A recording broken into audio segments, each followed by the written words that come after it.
Council Chairman Dr. David Wong and members of the Council, President Professor Stephen Chung, and staff and friends of the Education University of Hong Kong. It is my pleasure to be here today on behalf of the awardees to express our deep appreciation for the honorary doctorate degrees you are bestowing on us. This is a valued recognition from one of Asia's preeminent universities in the field of education. This is a time of enormous change and new possibilities in education. So much of the world is now a world of information. What used to be abstract, untouchable ideas are now accessible even to children. I majored in mathematics at the university, doing abstract advanced mathematics. When I came to the Massachusetts Institute of Technology as a graduate student, I had the tremendous good fortune to meet a mathematics professor by the name of Seymour Papert.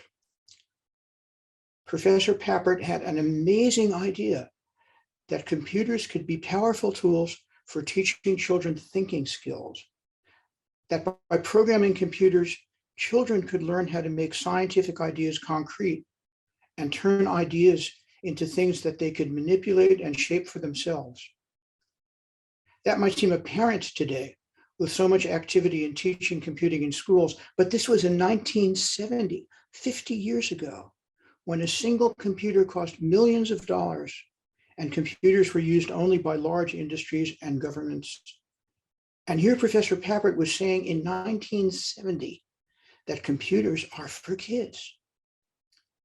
This was an awakening for me, that the beautiful ideas of mathematics that had so inspired me as a university student could be made tangible and useful for children, and that this technology could be placed in their hands. And more than that, that children could use computing technology to improve their lives and the lives of people in their families, their communities, and their country. At MIT, we've been blessed by being able to work with EduHK, which has the knowledge and the skills to help bring this vision to Hong Kong, where we are starting to bring the tools of computing to local primary schools. The message I'd like to emphasize today is that these amazing, powerful information tools can now be tools for students, even primary school students. This is enormous power. 50 years ago, people walked on the moon for the first time. The computing power in one student's mobile phone today is more than all the computing power that was available to America's space agency, NASA, for carrying out the moon landing 50 years ago. The opportunities today are immense. I said a moment ago that this is a time for enormous change, and this change is accelerating. Over the past 2 years, researchers at Google, Microsoft, Beijing Academy, and other institutions have begun demonstrating breakthroughs in new kinds of computers called quantum computers. Google, for example, built an experimental computer that can solve a problem in 200 seconds that previously would have taken the world's fastest computers 10,000 years to solve. That was just an experiment, but it's the beginning of something extraordinary.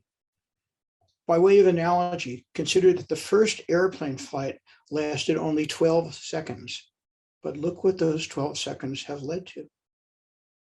It might be the same with this new kind of computing technology.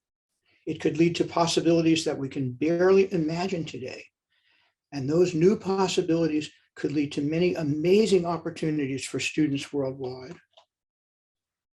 Will the students have the talent, know-how, and imagination to make optimal use of that power?